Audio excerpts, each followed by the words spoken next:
Support for Wavemakers comes from listeners like you and the Tampa Bay Times. The Pulitzer Prize-winning newspaper is available around the Tampa Bay area and online at tampabay.com. Thanks to the Tampa Bay Times for their support.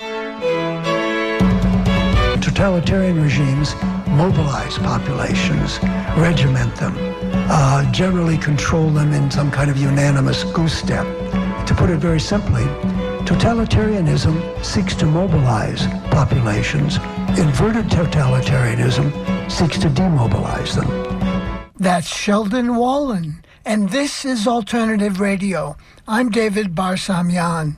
Inverted totalitarianism is not expressly conceptualized as an ideology, nor is it objectified in public policy. Corporations have de facto power and have, over the years, carried out a slow-motion coup d'etat. How to resist? Wallen says it starts at the local level. Our guest today is Sheldon Wallen. He was an award-winning scholar. Cornel West called him the greatest political theorist of and for democracy of our time. He taught at UC Berkeley and Princeton. He passed away in 2015. This classic from the AR archives was recorded in Willits, California in 2003. And now, Sheldon Wallen, Inverted Totalitarianism. Let me first talk about the notion itself by suggesting what I'm sure some of you are at least familiar with, and that is general features of totalitarianism. That is, what are we looking for when we talk about totalitarianism? First of all, I'm thinking basically about the example of Nazi Germany, but it applies to other totalitarian regimes as well. There's a dichotomy at the outset between elite and mass. The elite are regarded as, in some respects, specially endowed, such that their talents and skills make them natural leaders. The mass, in turn, indistinguishable from each other, largely the same, responsive to leadership and willing to follow, and mostly put on this earth to follow. Secondly, totalitarianism also is characterized by a one-party system in which one party dominates the political process and in the course of it eliminates or reduces to nullity the other parties. Thirdly, there's a strong ideology to totalitarian systems. That is a belief system that is coherent, that is palatable to large numbers, and that represents sort of the worldview, the sort of political substitute for religion in such a system. Next, regimes of this sort are characterized by control of mass communications. This is very closely related to the important role of propaganda within such regimes. That is the attempt to, in fact, not only spread the party line, but make the party line the most preeminent of party lines.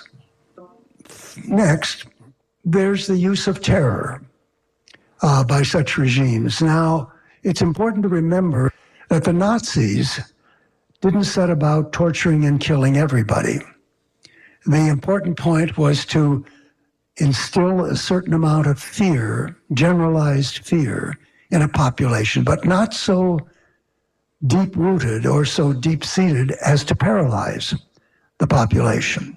In other words, it was to sort of be a vague presence, punctuated now and then by the fact that people would hear about cases of in which people were tortured or who were put in concentration camps or were generally disappeared, as we say these days. Next, totalitarian regimes, particularly of the Nazi type, are expansionist.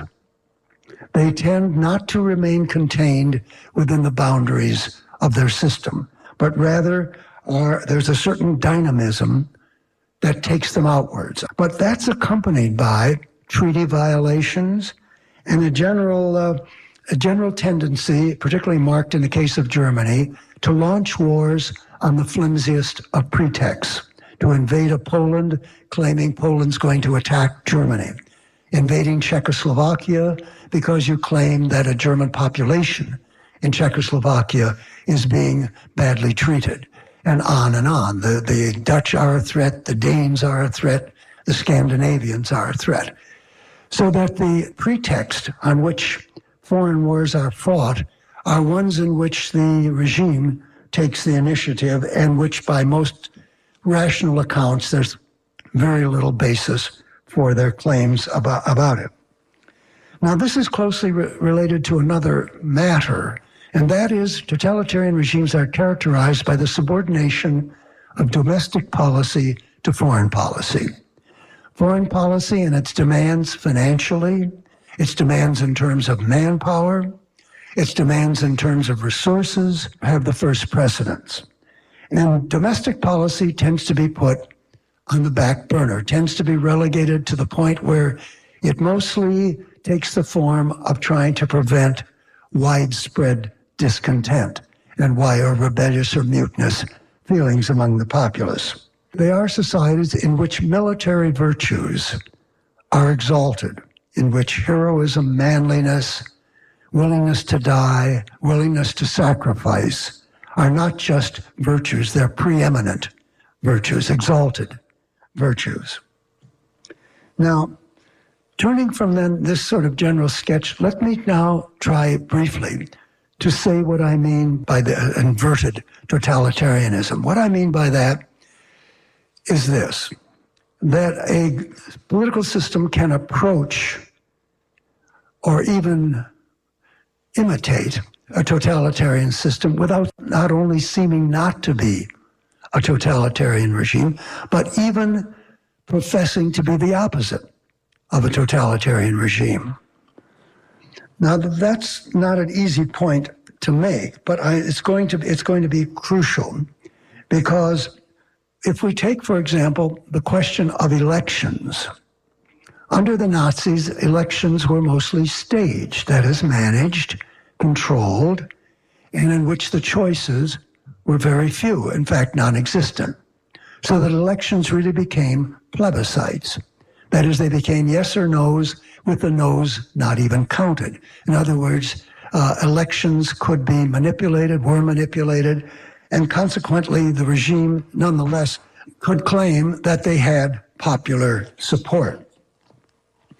Now, the question that makes this inverted, or if we put the question this way, can we say that we might get the same result in a political system, that is, where you get elections which are controlled or staged, and not necessarily, as in the Nazi plebiscites, 96 or 98% voting in favor of the regime, but a substantial portion of them, so that the outcome is one in which the system seems to be very difficult to alter, very difficult to change, even though there are apparently free elections. Now, we can take that one step further. We can say that while under the Nazis, propaganda was strictly under the state control, there were no independent newspapers or radio stations at the time. But then, as we know, it's possible for the media to become increasingly more consolidated, increasingly more homogeneous, increasingly more uniform, and that the net result is that it becomes very difficult to enter counter opinions or to encourage dissident points of view. Now, to take another example, it brings us, I think, even a little bit closer. Most scholars agree that the Nazi war machine really had no other purpose except to wage war. That is, the regime itself became increasingly empty in terms of any kind of goals or purposes or values other than war making. Now, this introduces a really significant point, I think, in terms, if we think about the war on terrorism. Immediately after the September 11th disaster, the president said we could expect to have 20 or 30 years or more of a war on terrorism. In other words, it seemed to be endless. It seemed to be a kind of war at which, unlike other wars where you enter into it thinking only of the point when you can have peace and return to normalcy, and where the end of the war is something that everybody is in favor of. But with the idea of a war against terrorism and the nature of terrorism, a kind of form of power which has no state, which has none of the ordinary accoutrements of government, which is shadowy and which appears to be never in the same place twice, yet appears to be all over. You have, of course, in a certain sense, a recipe for unending war, for war which goes on and becomes, by that fact, a conditioning factor of your society. It becomes as much a part of your environment, so that when, for example, you take what used to be a simple thing like a ride on a plane, becomes now tinged and edged by military paraphernalia around, by soldiers, by guards, by all kinds of equipment, and all the other things we know. But what I'm trying to get at is simply the way in which war becomes an ingredient, a lasting ingredient of a culture, and in the process changes the cultures. Now, another interesting aspect of this is that while the Nazis, for their part, mobilized the entire economy, put it on a wartime footing, as we were saying, and put the population on a wartime footing, and thereby reduced unemployment. Inverted totalitarianism more or less lets the economy go into free fall, and despite rising unemployment, refuses to take any really significant measures.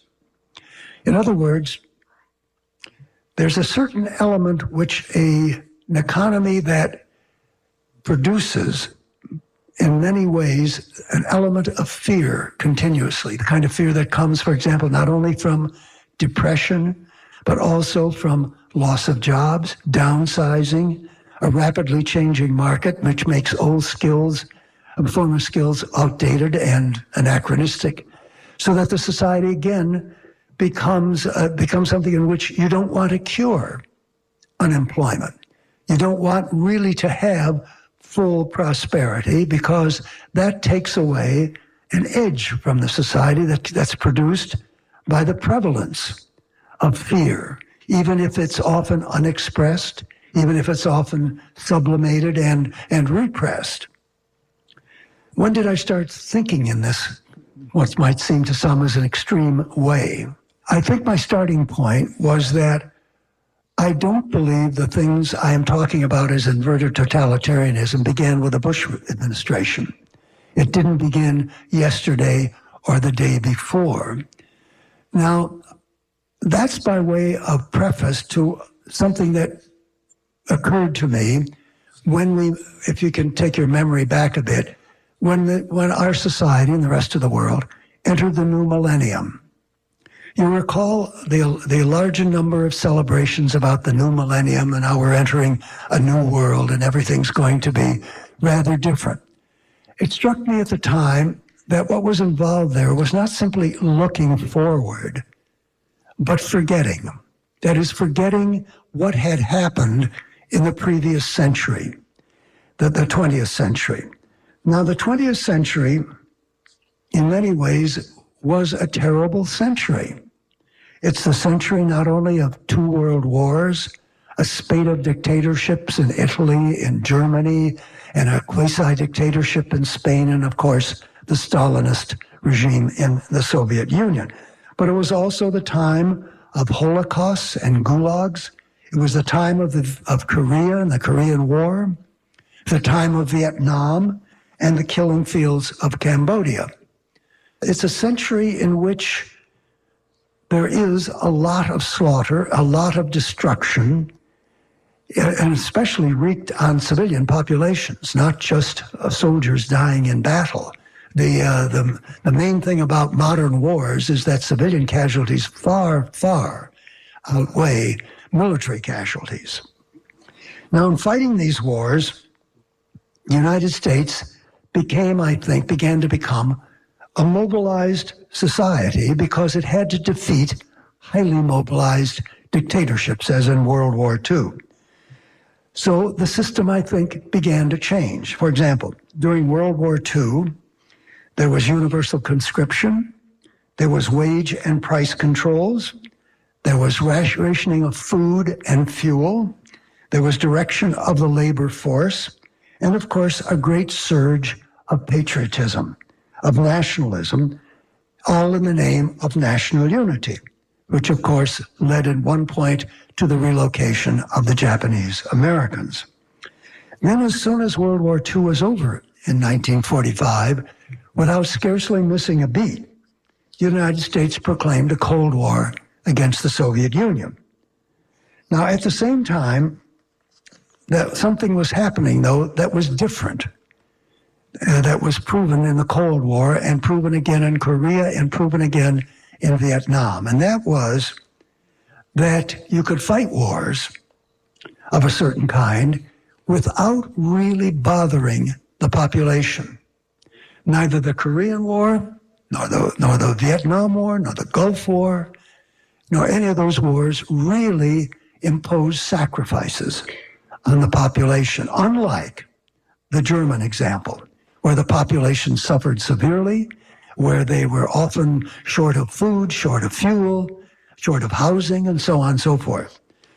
Now, in this period where this new development was taking place, there was also some changing views beginning in the Cold War era.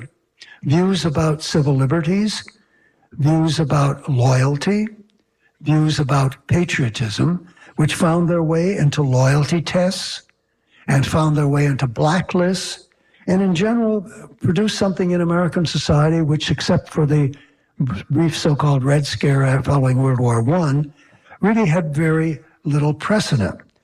Now, while this was going on, that is again contributing to the atmosphere of fear, even though it was often in the background rather than direct, was something that political and social scientists began to discover. They began to discover something about what they called the American voter. And they learned that the American voter was really, at best, a very anemic citizen, that they were uninterested, he or she was uninterested in politics, that they were ignorant of politics, that they were unmotivated to vote. And sure enough, in the period following World War II, the actual percentage of voters who took active part in elections began to slowly go down. Now, at the same time that this mass of uninterested, apolitical voters began to take shape, political and social scientists discovered something else. They discovered public opinion polls. Now, the juncture between those two things, that is, between an apathetic citizenry and the discovery or invention of polling, meant, of course, that polls were being directed at an apathetic citizenry. And, of course, the polls, it was quickly learned, could be constructed. And along with that is you could devise the questions you wanted, that you could get, in a certain sense, the answers you wanted, that you, in other words, were creating through the polls a method of manipulation. It's always important to remember that voting research and polling began as market research.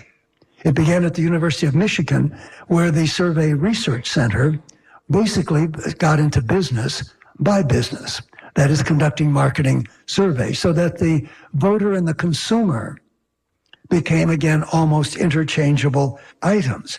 The result was, I think, the beginning of the development of what you could call a pseudo-democracy. That is, a democracy whose opinion was solicited, whose opinion was, it looked as though as their opinions were really wanted by the politicians and the leadership. But it was a democracy that, of course, existed within the confines of the polls.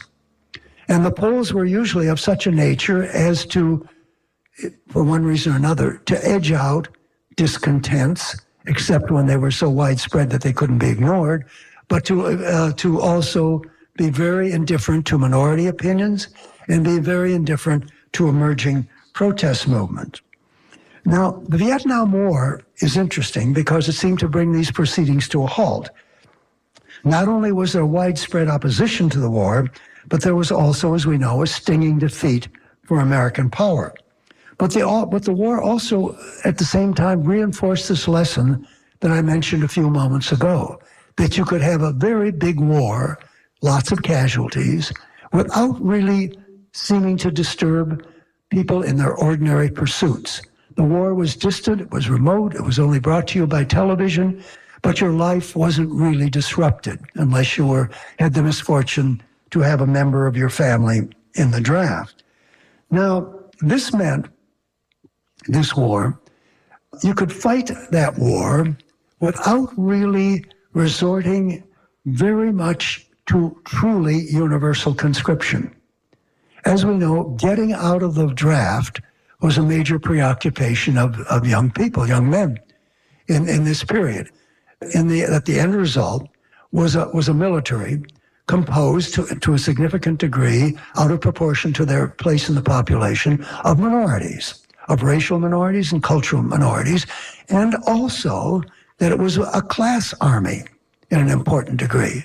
That is, the number of college graduates, the number of college students, the number of representatives of the upper middle class, and so on, were negligible. This was a war fought by the poor to a large degree and the minorities. What all of this meant, I think, is that warfare, as we know it, was beginning to dissociate democracy from its place in the system, that the system became geared in such a way that democracy was reduced to a relatively insignificant part. Now, this began to pick up pace as we move into our own century.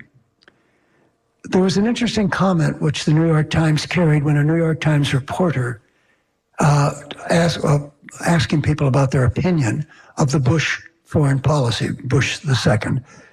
And she explained her support for that policy by saying, after all, I'm quoting from her, after all, we are an empire. Now, the fact that empire and superpower are becoming part of the common political vocabulary signifies, I think, that important changes are really taking place, or have been taking place. We can see how something is amiss if we simply try to combine the word superpower with democracy. Who ever heard of a superpower democracy? Who ever heard of an imperial democracy? The combination sounds, as they say in philosophy, oxymoronic. That is, they don't fit together. They're opposed, and they shouldn't be in the same tandem. As I've said before, those words indicate, I think, again, an important systemic change.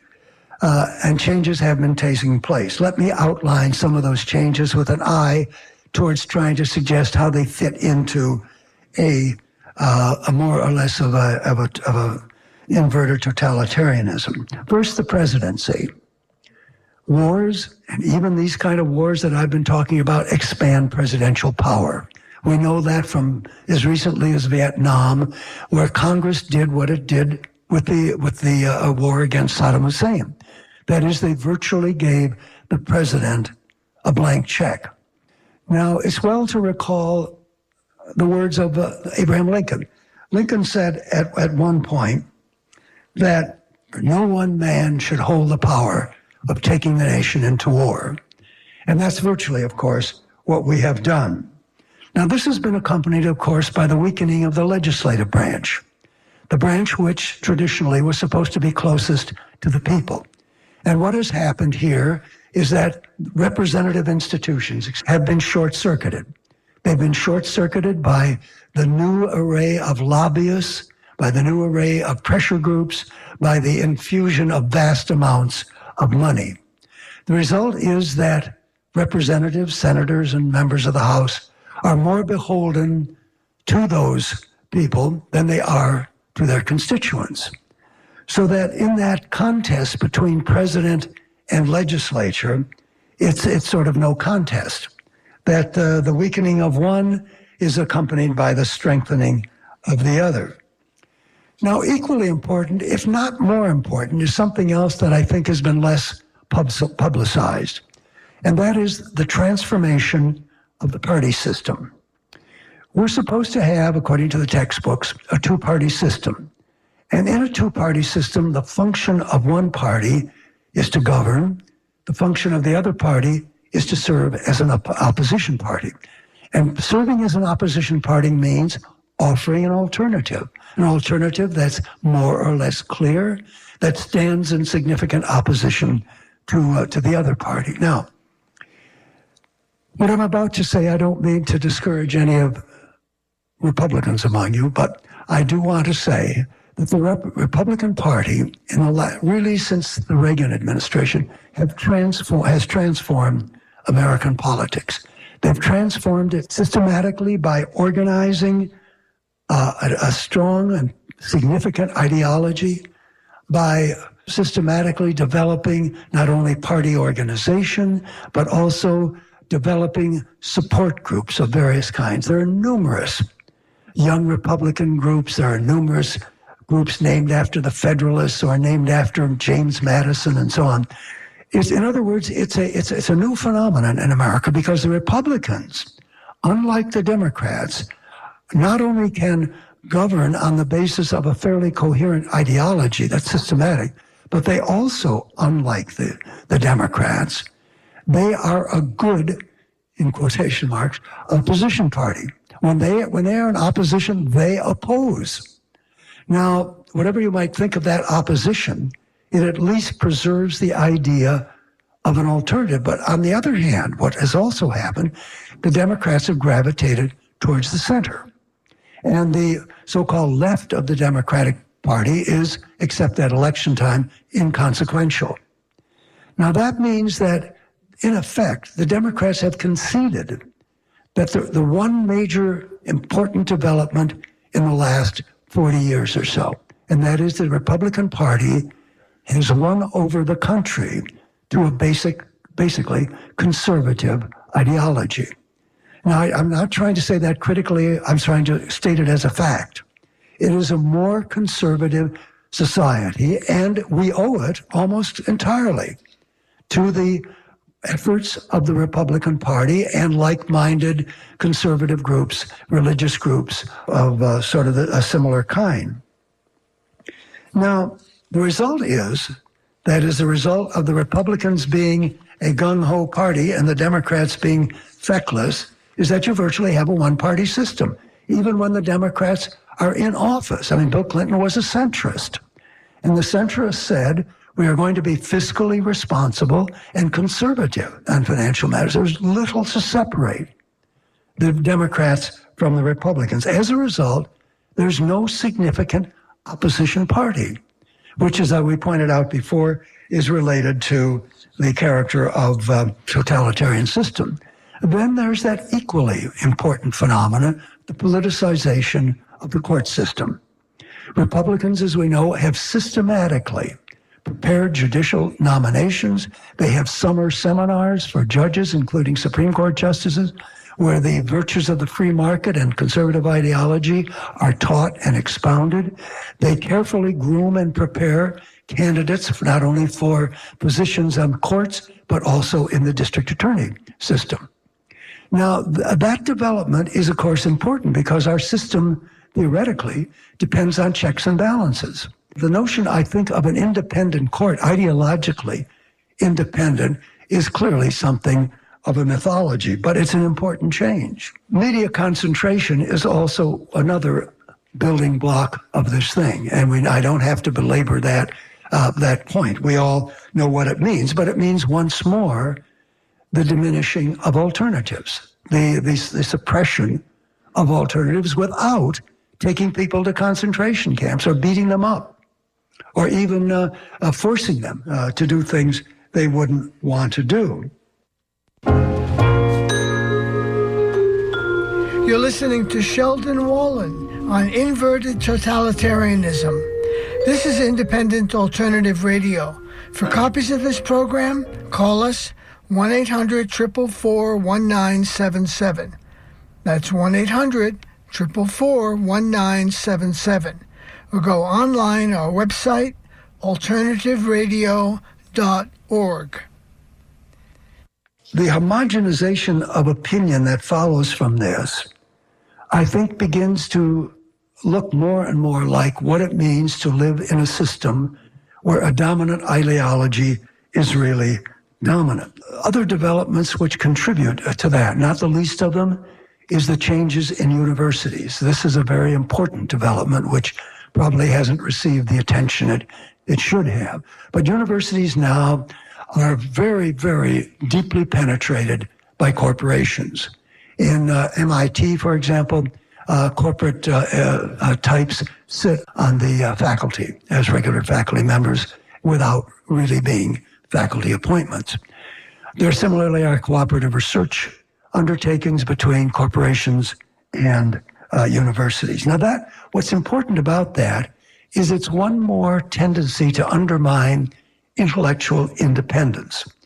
This is seen most clearly on not only what's happening with the universities, but think about think tanks.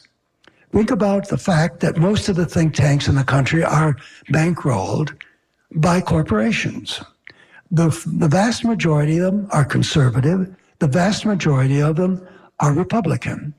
And that means, again, that public discourse in this country is dominated very often by think tanks. Those of you who listen to NPR will hear the name Heritage Foundation or the Center for Strategic Studies. These are all conservative think tanks, yet it's their voice that gets represented because of this crucial role they play as the spokesman of a Republican ideology and as a method or a place where policy proposals are first generated, then passed on to the administration, so that they're integrated into the system, and the think tanks are no more independent than other branches of the party.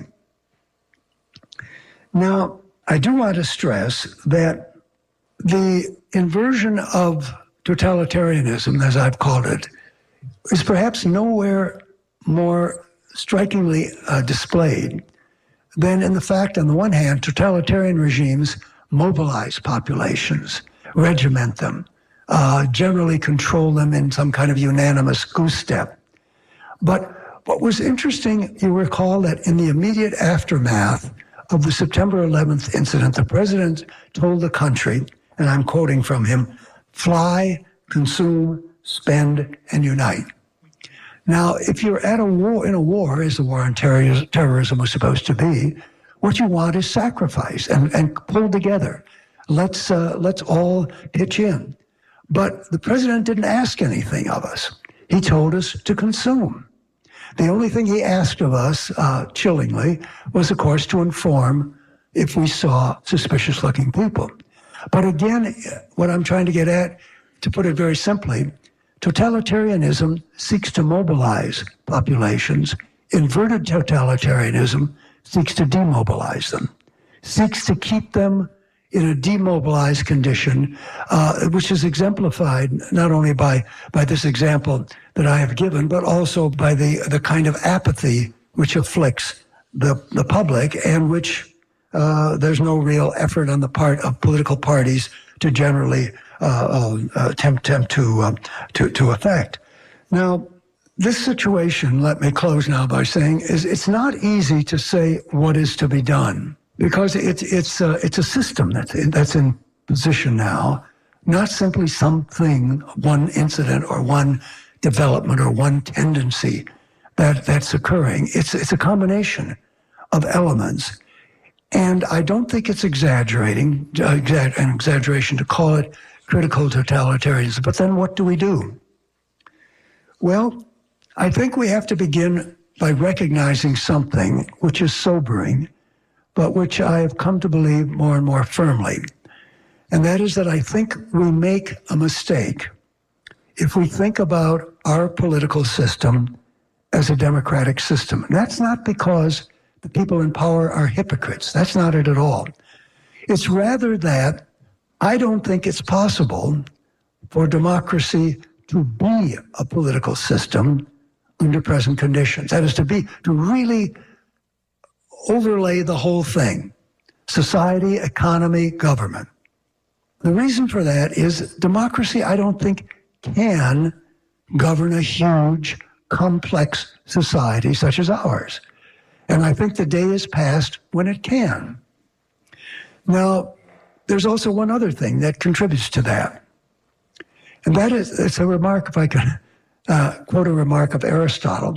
Aristotle said that democracy is the form of government run by those who work. Now, that's an important insight because it means that you don't have time. You don't have time to participate all the time, and you don't have what the rich have, the ability to buy proxies, proxy representatives, proxy people in charge of pressure groups, all the rest of it, fundraising, et cetera, et cetera, et cetera. So democracy begins from a disadvantage. It begins from the fact that ordinary people work.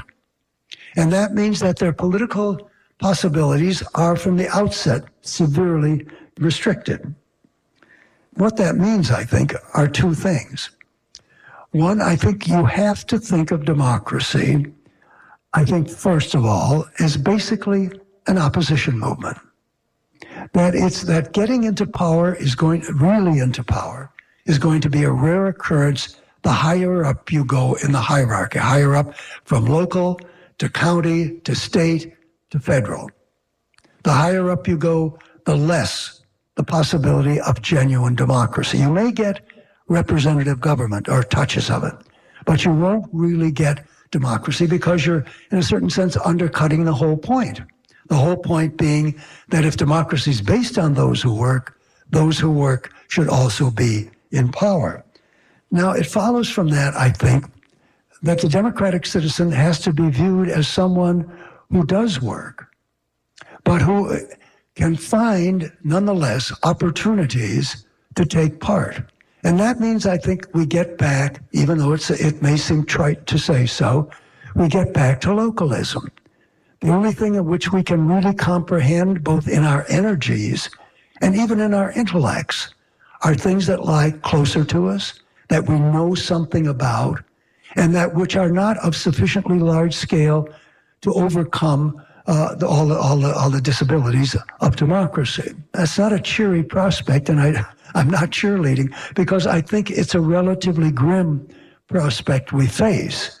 But I do think we can take heart, because there is democracy in the way I've defined it all over the country. It's isolated, it's weak, it tends to be occasional, it tends to be episodic, but I think that doesn't mean that it's either impossible, but what is impossible is to take over a system, because I don't think when push comes to shove that democracy wants to govern. And I don't think it ought to govern in the simple sense of the people running the system.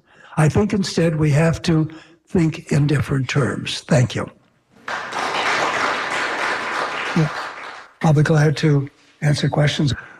Yes, all right, let's start right here. You mentioned at the beginning of your talk that totalitarianism is expansive. Could you expand on that? There's a lot of good scholarship on the nature of the Nazi regime, and there's a widespread consensus among scholars that the Nazi regime really had no point, that beyond expansion, war, mobilization for war, there was really nothing they really wanted to get, that the dynamism of war was their way of trying to push outward the energies that they were mobilizing internally. Mobilizing them internally meant regimenting, controlling, and that's what they wanted. But then the question became, what do you do with it once you mobilize? And the answer was war. Now, in the case of the Nazis, this mobilization was one that proved ultimately destructive for all the obvious reasons. They not only lost the war, the society was devastated. The point one's trying to get at here is to raise the question, perhaps I didn't spell this out enough, is to raise the question, what's the dynamism that drives inverted totalitarianism? In the Nazis, it was called Lebensraum. That is, we need living space. Now, when we think about it, the answer I come up with is that the dynamism, that is what really drives that system, is a combination that's, first of all, never reached the point it has reached now in American political history. The interpenetration of corporations into the state machinery. That's a crucial development. But the second thing and corporations, as we know, capitalism is expansive. It moves around. It wants markets here, there, globalization. We all know how that goes. At the same time, what is also there is the nature of contemporary capitalism, which depends so importantly on technology and the application of science to technology, to production. The nature of modern science, like modern technology, is to be continuously changing, to have a dynamic that forces it to do away with things it once believed in the past, with inventions it once believed in the past, and bring in something new. Computers are, of course, a beautiful example of it.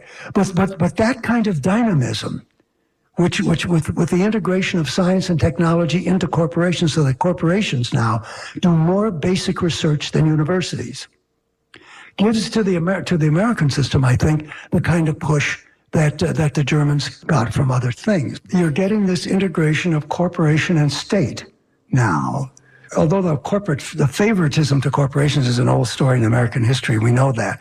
But what again one is talking about is the systematic relationship between the two. It's seen in little things. I mean, it's seen in things where you get corporate executives as the head of the departments of defense. At the same time, you get retired generals who go into corporations. One has to say that there are important differences of degree that set off this inverted system from classic totalitarianism. For example, under the Nazis, capitalists were not in the driver's seat. They were a significant element in the regime and they supported the regime, but they did not call the tunes. So that the relationship between corporation, between big business, between capitalism, whatever you want to call it, and the system has now taken a sort of quantum jump because they're becoming indistinguishable. And I think that's the crucial point. They're becoming indistinguishable, something that simply was not the case with Nazism, as I've said. So, yes, sir.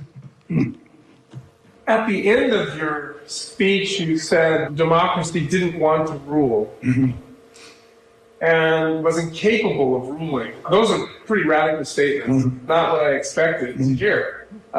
Thank you. But given the possibility that you're telling the truth and that you're right, what do you think we can hope for? Well, but I think it's important. I mean, you're right in what I said. But I think it's very important to remember that what I really meant to take seriously, the notion of ruling, of governing. And that's what I said democracy can't do. Let's just begin with a basic point. To govern a contemporary society, you have to have a bureaucracy, an administration. Administrations are hierarchical, they're anti-egalitarian, there's nothing democratic about government bureaucracies. Now, to say democracy is going to rule and use bureaucracy as every government must in the contemporary state is to me just sort of try to combine water and oil. It's just not going to work. That doesn't mean you don't vote for better candidates for office. That doesn't mean that at all. It just means what are your expectations from supporting, let's say, Dianne Feinstein over against some Republican. And you say, well, maybe in the end it's Dianne. But however that may be, it's not going to mean democracy is going to live or die by that decision. It does mean, however, if you've got a school board, if you've got schools, if you've got local hospitals, if you've got 100 other things that are possibly within your control and that your participation in it can make a difference, it seems to me that's where you go. Because remember, the Dianne Feinsteins of this world, I don't mean that really invidiously, but they're going to demand less and less of you. They're going to say, pay your taxes and vote. And you don't even have to vote. Pay your taxes. But that's all they're really asking, because they'll keep you in law and order. You don't have to do that. They'll take care of seeing that you toe the mark. But it's not a democratic demand that they're laying on you. It's just not. There's inherent flaws in democracy. Is there some other system that could be in some way representative of a broad range of individuals that might work in the obviously complex culture that we have come to live in? Sure, there are. I mean, there are all kinds of proportional representation systems and other systems in which you can choose not simply one candidate, but several candidates. If your candidate doesn't win, your vote gets moved down the column. They all exist. I mean, there are just so many problems with trying to introduce a new development into a system which is so systematized now and so dominated by money, and big money, really big money, and also by the collaboration between money and the media, that it's really very difficult to conceive of an electoral gimmick that will really change things. Because, again, the danger you can run, and this is something that the Weimar Republic that preceded Hitler ran into, and that is that they had systems of proportional representation, but the result was you splintered parties. You had a multi-party system with no party ever getting a majority. And this made for relatively weak governments at a time, this is during the Depression, the Great Depression, in which strong, effective state action was needed. One of the reasons the Nazis began to get greater and greater numbers of votes at the polls was that the people were becoming more and more disenchanted with a democratic system that seemed to connote weakness and bring weakness and division, rather than developing a coherent party with a majority system in which a party could really govern. Yes, Miss. Do you think that there's any way of redeeming the Democratic Party, of reminding them what they once stood for? Or does one simply vote for the Green Party because it's something new? I mean, I'd like to do something that will make a difference. You see, again, we get back to the point. For the Democratic Party to compete against the Republican Party, it's got to compete in all the ways that the Republican Party has been successful, in fundraising, in media campaigns, and on. So that even if the Democratic Party has a certain will to move back to the left a bit, it's going to be very difficult, because the conditions under which parties compete now are not conducive to that kind of thing. Plus the other fact which I pointed out, which I think the success of the Republicans in creating a generally conservative electorate. But I think you could certainly do far better than the Democrats have done. To make my point again, at a certain level, it doesn't mean much, because the more they're alike, it doesn't make much difference if they're even or not. It only makes a difference if there's a dissimilarity that's substantive. I guess I can't overemphasize that I'm really not talking about the Republican Party as such or the corporation as such. I mean, I don't hate Republicans. What I'm really talking about is a systematic organization of politics in a way that it has never been organized before. And the Republicans are just very good at it, partly because I suppose they come from more business backgrounds and management backgrounds than Democrats do.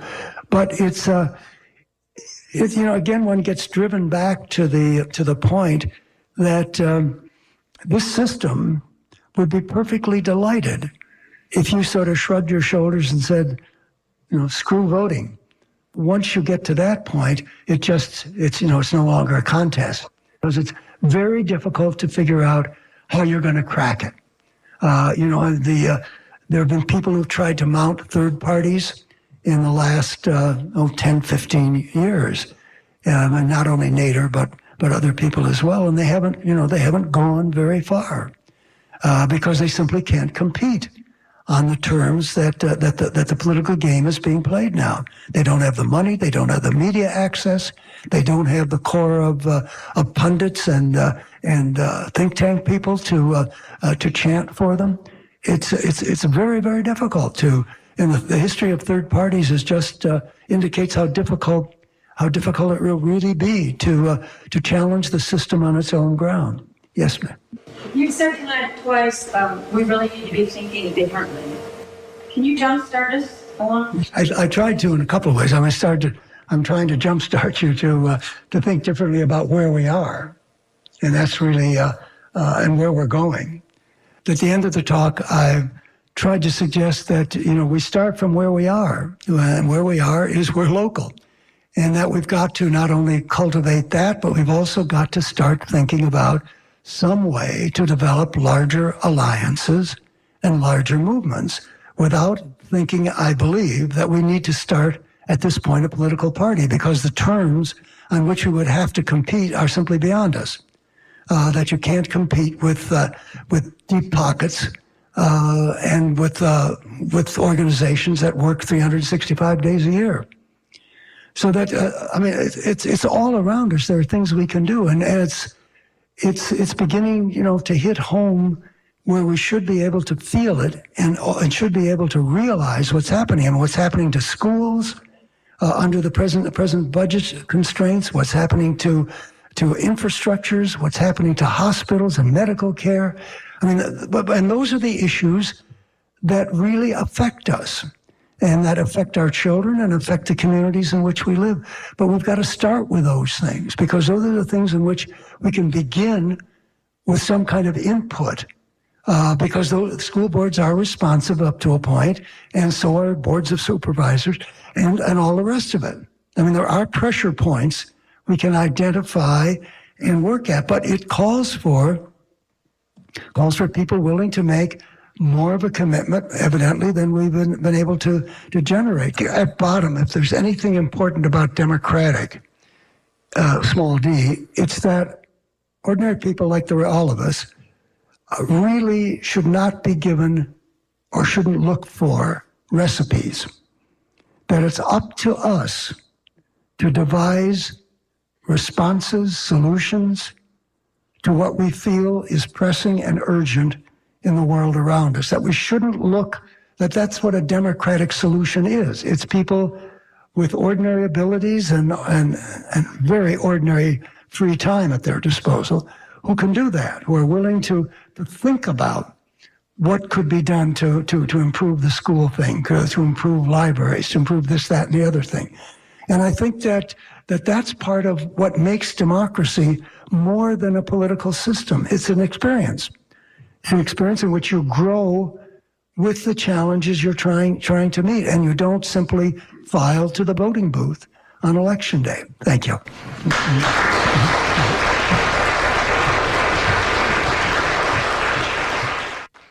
You were just listening to Sheldon Wallen on inverted totalitarianism. This classic from the AR archives was recorded in Willits, California in 2003. Sheldon Wallen was an award-winning scholar. He passed away in 2015. This program is produced by Alternative Radio, an independent nonprofit in our 39th year. We're supported solely by individuals just like you. We feature such voices as Wendell Potter, Kuhan Pakmander, Ralph Nader, Peter Beinert, Francesca Albanese, Chris Hedges, and Arundhati Roy. To access our complete audio and book catalog, just go to our website, alternativeradio.org. Again, our website where we are podcasting, alternativeradio.org. For copies of today's program, Sheldon Wallen on inverted totalitarianism, and for Howard Zinn's classic book, A People's History of the United States, call us 1-800-444-1977. That's 1-800-444-1977. Or go online, our website, alternativeradio.org. Again, that's alternativeradio.org. Printed transcripts, PDFs, and MP3s of this program are free of charge. Just call us 1-800-444-1977. Joe Ritchie is our general manager and editor. I'm David Barsamyan. Thank you for listening. This is WMNF Tampa.